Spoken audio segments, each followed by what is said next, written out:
नमस्कार दोस्तों, स्वागत है आप सभी का। आज की इस वीडियो में बात करने वाली, यदि आप एक सीएससी वीएलई है तो आपके लिए बहुत ही बेहद गुड न्यूज़ है, क्योंकि एक नया काम आने वाला है जो कि 26 अगस्त से स्टार्ट होने वाला है।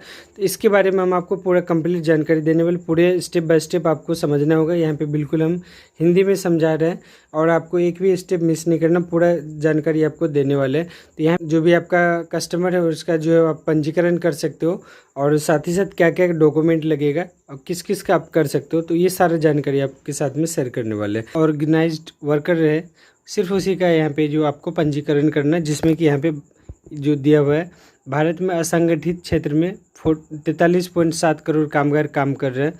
असंगठित श्रमिकों के कुछ उदाहरण तो यहाँ पे कुछ इस तरह से है, जैसे कि पहले स्टेप में यहाँ पे जो दिया हुआ है, जैसे कि छोटे और सीमांत किसान, खेतीहर मजदूर, बटाईदार, मछुआर, पशुपालन, बीड़ी बनाने वाला, लेबलिंग, भवन निर्माण, लेदर, बुनकर मजदूर, बढ़ई, नमक, ईटा भट्ठा मजदूर में काम करने वाला, आरा मिल, सहायक, घरेलू, नाई, सब्जी फल विक्रेता, समाचार रिक्शा वाला। उसके बाद यहाँ पे जो है, यहाँ पे जो दिया हुआ ऑटो चालक। उसके बाद यहाँ पे रेशम उत्पादन, leather worker, common service centre, घर की नौकरी, फेरी वाला, मनरेगा, आशा मजदूर, आशा कार्यकर्ता, दूध बेचने वाले किसान, प्रवासी मजदूर। तो ये सारा डिटेल्स इसमें जितना भी है इस सब का जो है आप कर सकते हैं। उसके बाद यहाँ पे ये किस तरीके से वर्क करेगा वो आपको यहाँ पे समझना होगा। तो यहाँ पे जो है श्रम और रोजगार मंत्रालय असंगठित कामगारों का राष्ट्रीय डाटाबेस तैयार कर रहा है। तो यहाँ पे एक जो है डेटा चाहिए गवर्नमेंट को, और यहाँ पे जो है डेटा इकट्ठा कर रहा है, और संगठित श्रमिकों का पंजीकरण वेबसाइट के द्वारा की जाएगी। और उसके बाद यहाँ पे जो है श्रमिकों की पहचान पत्र जारी किया जाएगा, जो एक विशिष्ट पहचान संख्या होगा। एक जो है कार्ड जनरेट होगा, जो कि जितना भी श्रमिक होगा सबको यहाँ पे दिया जाएगा। और सबसे मेन फैसिलिटी जो इसमें सुविधा मिलेगा, इस डेटाबेस के आधार पर मंत्रालयों सरकार द्वारा सामाजिक सुरक्षा योजनाओं को लागू किया जाएगा। पीएम सुरक्षा बीमा योजना, तो जिस पीएम सुरक्षा बीमा योजना के लिए आपको जो है कुछ पैसा जमा करना होता है, उसके बाद ये लागू होता है, लेकिन इसमें आपको फ्री ऑफ कॉस्ट आपको बेनिफिट मिलेगा। यहाँ पे प्रधानमंत्री सुरक्षा बीमा योजना का वार्षिक प्रीमियम मात्र 12 रुपये है। तो यहाँ पे एक साल का जो 12 रुपये चार्ज होता है। इस योजना की प्रीमियम ही इस योजना की खासियत बयां कर रहा है। इस बीमा योजना के अंतर्गत 12 रुपये वार्षिक प्रीमियम पर दुर्घटना बीमा किया जाएगा। यह योजना 18 से 70 साल के लोगों के लिए है। यदि इस योजना के अंतर्गत बीमित व्यक्ति के दुर्घटना में मौत हो जाती है या फिर हादसे में दोनों आँख या हाथ चला जाता है, तो यहाँ पे जो है उसे 2 लाख रुपए तक जो मिलेगा। तो ये एक इंश्योरेंस हो जाएगा। उसके बाद यहाँ पे काफ़ी सारा डिटेल्स और भी दिया हुआ, जिसमें कि यहाँ पे असंगठित श्रमिकों को सामाजिक सुरक्षा और कल्याणकारी योजनाओं का लाभ मिलेगा। यहाँ पे यह डेटाबेस असंगठित श्रमिकों के लिए नीति और कार्यक्रम बनाने में सरकार की मदद करेगा। अनौपचारिक क्षेत्र से औपचारिक क्षेत्र में श्रमिकों की आवाजाही और इसके विपरीत उनके व्यवसाय कौशल विकास आदि पर नज़र रखना, साथ ही प्रवासी श्रमिक कार्यबल को ट्रैक करने और उन्हें अधिक रोजगार के अवसर प्रदान करने के लिए है। अब यहाँ पे जो पात्रता रखा गया, मापदंड रखा गया है कि किस किस का आप कर सकते हो। तो यहाँ पे नीचे दिए मापदंड को पूरा करने वाले प्रत्येक कार्यकर्ता NDUW के तहत पंजीकरण करने के लिए पात्र है, जिसमें कि जिसका एज जो है मिनिमम आपका जो है 16 साल से लेकर के 59 साल के बीच होना चाहिए।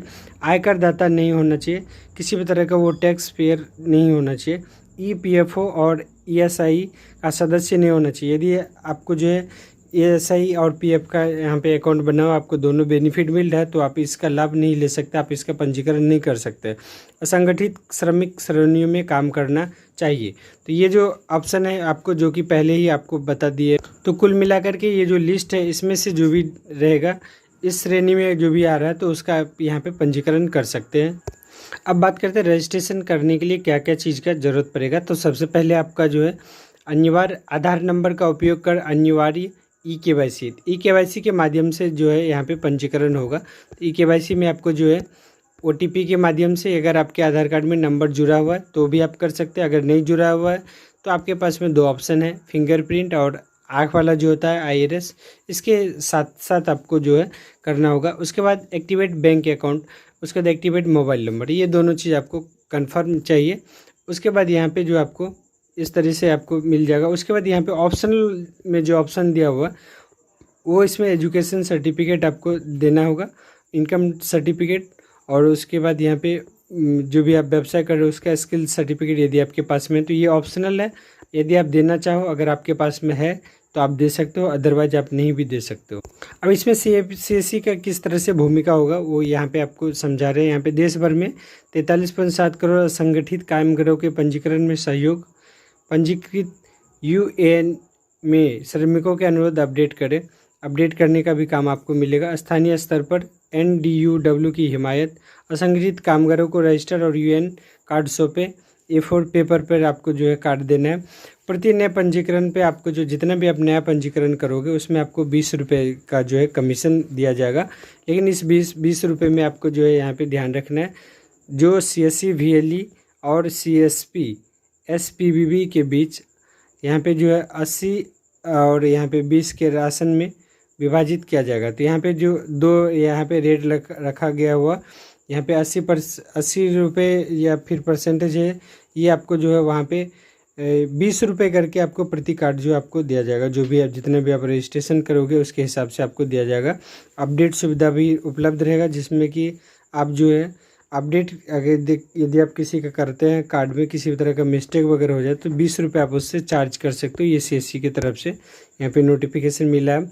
अब यहाँ पे आपको किस तरह से आप इस पोर्टल को यूज़ कर पाओगे, तो सबसे पहले आपको CSC ओपन कर लें, और यहाँ पे फ़िलहाल ये काम नहीं करेगा तो अभी ये आपको जो 26 अगस्त से ये काम करने वाला है। VLE डिजिटल सेवा पोर्टल पर लॉगिन करना है। उसके बाद पोर्टल पर लॉगिन करने के बाद क्रेडेंशियल के साथ लॉगिन करें और ई-श्रम खोजें। ई-श्रम आपको खोजना है।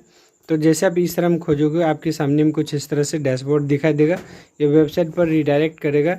रजिस्टर न्यू UW पर क्लिक करना होगा। उसके बाद फिर लाभार्थी का आधार नंबर आपको टैप करना होगा, बायोमेट्रिक या OTP के माध्यम से मान्य। तो यहाँ पे जो भी 3 ऑप्शन आपको दिखाई देगा, ये 3 ऑप्शन में से कोई भी एक ऑप्शन जो भी आप यूज करना चाहो। अगर मोबाइल नंबर जुड़ा हो तो आप OTP भी सेलेक्ट कर सकते हो, अदरवाइज फिंगरप्रिंट, आइरिस। इसमें से सेलेक्ट करने के बाद यदि आप जो है फिंगरप्रिंट OTP सेलेक्ट करोगे तो आपको जो है OTP जाएगा, वो आपको फिल करना है।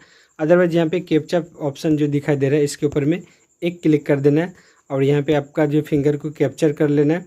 फिंगर कैप्चर करने के बाद आधार से प्राप्त विवरण की समीक्षा करें, घोषणा की जांच और यहाँ पे जारी रखें। तो यहाँ पे जैसे आपका फिंगरप्रिंट ले लेगा उसके बाद कुछ इस तरह से इन्फॉर्मेशन सारा चीज़ आ जाएगा, जिसमें आपका बैंक अकाउंट जो भी लिंक है आधार से वो भी आ जाएगा, आधार नंबर आ जाएगा, सारा चीज़ आ जाएगा। और उसके बाद यहाँ पे कंटिन्यू बटन पे आपको क्लिक कर देना। जैसे आप कंटिन्यू बटन पे क्लिक करोगे अगला जो टैब आएगा जिसमें कि आपको पर्सनल इन्फॉर्मेशन शेयर करना होगा, उसमें आपको एक OTP मोबाइल नंबर देना है। उसके बाद अल्टरनेट नंबर यहाँ पे जो है आपको टाइप करना है, सेंड बटन पे क्लिक कर देना है। सेंड बटन पे क्लिक करने में OTP जाएगा। OTP आपको वेरीफाई कर लेना है। एक ईमेल आईडी आपको टाइप करके यहाँ पे दे देना है। उसके बाद मैं यहाँ पे शादीशुदा या फिर विवाहित है या फिर विवाहित है, फादर नेम, यहाँ पे सोशल कैटेगरी जो भी आपका कैटेगरी वो दे देना है। उसके बाद यहाँ पे डिफरेंटली यहाँ पे अगर है तो यस कर देना, नहीं तो नो कर देना। उसके बाद नॉमिनी डिटेल्स में यदि आप भरना चाहो तो यहाँ पे यस बटन पे क्लिक करके जो भी डिटेल्स होगा वो आपको टाइप कर देना, सेव एंड कंटिन्यू बटन पे क्लिक कर देना। इतना चीज़ फिल करने के बाद नेक्स्ट जो अगला जो स्टेप आएगा वो आपके सामने में आएगा रेसिडेंटल का, जिसमें कि आपको पूरा स्टेप आपका एड्रेस भरना है। उसके बाद फिर यहाँ पे कितने दिनों से रह रहा है, उसके बाद फिर यहाँ पे वर्कर है या फिर नहीं है तो यस नो कर देना आपको। उसके बाद फिर यहाँ पे जो अगला स्टेप आएगा एजुकेशन क्वालिफ़िकेशन का आएगा, जिसमें कि आपको क्वालिफ़िकेशन जो है भरना बहुत ही यहाँ पे ज़रूरी है। उसके साथ ही साथ यहाँ पे मंथली इनकम स्लैब आपका कितना है वो आपको सेलेक्ट कर लेना है। उसके बाद यहाँ पे ये जो है आपको अगर इनकम का सर्टिफिकेट है तो वो आप यहाँ पे लगा देना और सेव एंड कंटिन्यू बटन पे क्लिक कर देना। नेक्स्ट जो अगला स्टेप आपके सामने में आएगा व्यवसाय का, आप जो भी व्यवसाय कर रहे हो उसका डिटेल्स आपके सामने में आएगा। ये स्टेप आपको कंप्लीट करने के बाद फाइनली आपका विवरण दर्ज करें और जारी रखें। तो यहाँ पे आपको अगले स्टेप में बैंक अकाउंट यहाँ पे जो आएगा, bank sending with Aadhaar, yes, registered with bank, यहाँ पे अगर रजिस्टर्ड किया हुआ तो यस कर देना, सेव एंड कंटिन्यू पे क्लिक कर देना है। और उसके बाद यहाँ पे आपको जो अब यहाँ पे घोषणा पत्र जो होता है, टर्म एंड कंडीशन, ये सारा चीज़ आपको एक्सेप्ट करना होगा। सबमिट बटन पे क्लिक कर देना है। जैसे आप सबमिट बटन पे क्लिक कर दे तो आपके सामने में कुछ इस तरह से कार्ड दिखाई देगा। अब यहाँ पे इस कार्ड को आपको जो है सेलेक्ट, यहाँ पे यदि आप इस कार्ड को डाउनलोड करना चाहो तो यहाँ पे ये जो डाउनलोड बटन है इसके ऊपर में क्लिक करके आप जो है यहाँ पे आप दे सकते हो अपने कस्टमर को। और ये सारा मामला जो है इस तरीके से होता है। तो यहाँ पे कुछ क्वेश्चन जो है किया गया, यहाँ पे लिखा हो क्या NDUW में नए पंजीकरण के लिए कार्यकर्ता को कोई शुल्क देना होगा। तो यहाँ पे है बिल्कुल नहीं, किसी से आपको चार्ज नहीं लेना। श्रमिकों को नए पंजीकरण के लिए कुछ भी भुगतान नहीं करना पड़ता है। हालांकि कार्यकर्ता किसी भी अद्यतन के मामले में 20 रुपये की राशि का भुगतान करेगा। तो यदि आपको यदि कार्ड बना लिया, यदि आप उसमें कुछ अपडेट कीजिएगा, यदि वो अपडेट होने वाला है तो उसके लिए आपको CSC की तरफ से जो चार्ज रखा गया वो 20 रुपये रखा गया है। उसके बाद अगला क्या UAN कार्ड की कुछ वैधता होती है, इसका कुछ वैलिडिटी है कि 1 साल चलेगा, 6 महीना चलेगा, यह जीवन भर के लिए मान्य रहेगा। क्या कर्मचारी को हर साल UAN कार्ड का नवीनीकरण कराना होता है। यदि सूचना में परिवर्तन होता है या कोई अन्य विवरण चेंज किया जाता है तो कार्यकर्ता को अवश्य कार्ड को फिर से प्रिंट करना पड़ता है। अदरवाइज आपका जो एक बार कार्ड बन जाएगा वही हमेशा के लिए हो जाएगा, जैसे कि पैन कार्ड वगैरह होता है। यदि कर्मचारी आयकर नहीं दे रहा है लेकिन रिटर्न दाखिल कर रहा है, क्या वह योग्य है। तो ऐसे में जो कार्यकर्ता इस मामले में रजिस्ट्रेशन कर सकता है। मतलब कि यदि यहाँ पे लिखा हो कर्मचारी आयकर नहीं दे रहा है लेकिन रिटर्न दाखिल कर रहा है, तो यहाँ पे जो इनकम टैक्स का होता है वो टैक्स नहीं भर रहा है लेकिन रिटर्न फाइल कर रहा है जीरो में, नील में, तो वहाँ पे आप जो है कर सकते हो, उसका कर सकते हो। क्या कोई हेल्प डेस्क है जिससे हम अपने सभी प्रश्नों के समाधान के लिए संपर्क कर सकते हैं। यदि आपके मन में कोई भी ख्याल आता है, कोई भी क्वेश्चन आता है जो कि इसमें क्लियर नहीं किया गया है, उसके अलावा कुछ अगर आप पूछना चाहें तो इसके लिए यहाँ पे जो है यहाँ पे टोल फ्री नंबर बनाया जा रहा है जिसमें कि आप सुबह 8 बजे से लेकर के 8 बजे के बीच में बातचीत कर सकते हैं। किसी भी चीज़ के बारे में जो भी चीज़ आप जानकारी लेना चाहें उसके ऊपर में आप जानकारी हासिल कर सकते हैं। तो उम्मीद करते हैं ये सभी अपडेट जो आप सभी दोस्तों को समझ में आया हो। जैसे कि ये जो इंटरफेस दिखा देगा ये उसी चीज़ का है, launch of e-Shram national database of तो यहाँ पे जो है नेशनल डेटाबेस ऑफ तो ये जो इंटरफेस दिखा दे रहा है आपको, launch of e-Shram national database of unorganised workers through CSC 26 अगस्त 2021। तो यहाँ पे 26 अगस्त को ये जो सर्विस है ये बिल्कुल लाइव किया जाएगा, जिसमें कि आप सभी का भागीदारी होना ज़रूरी है। जितना ज़्यादा से ज़्यादा आप यहाँ पे रजिस्ट्रेशन करोगे उसमें आपको प्रत्येक रजिस्ट्रेशन के ऊपर में 20 रुपये का कमीशन दिया जाएगा। ये कमीशन आपके CSC वॉलेट में भी ऐड हो सकता है और या तो फिर आपको DigiPay के माध्यम से मिलेगा। तो CSC का एक ही फंडा है कि पहले आओ पहले पाओ। जितना जल्दी आप अगर पंजीकरण कर लोगे तो उसका जो भी कमीशन वगैरह मिलेगा वो आपको टाइमली मिल जाएगा। अगर आपका अटक जाएगा तो फिर कब मिलेगा वो कहना मुश्किल हो जाएगा। तो यदि आप इसमें काम करना चाहते हो तो आप जितना भी आपका काम करने का है उस सब का आप डेटा जो कलेक्शन कर लेना और उसके बाद जो है एक तरफ से आप जो इसका रजिस्ट्रेशन कर लेना। तो service will be available through digital सेवा पोर्टल। तो ये जो है 26 तारीख को लाइव होने वाला है। तो उम्मीद करते हैं दोस्तों आप सभी दोस्तों को ये जानकारी समझ में होगा। यदि किसी तरह का आप अगर क्वेरी करना चाहते हो तो आप हमें कमेंट कर सकते हैं। जितना हो सके हम इस वीडियो के माध्यम से आपको जो है अगले वीडियो में आपको पूरा आंसर देने का कोशिश करेंगे। जय हिंद, वंदे मातरम।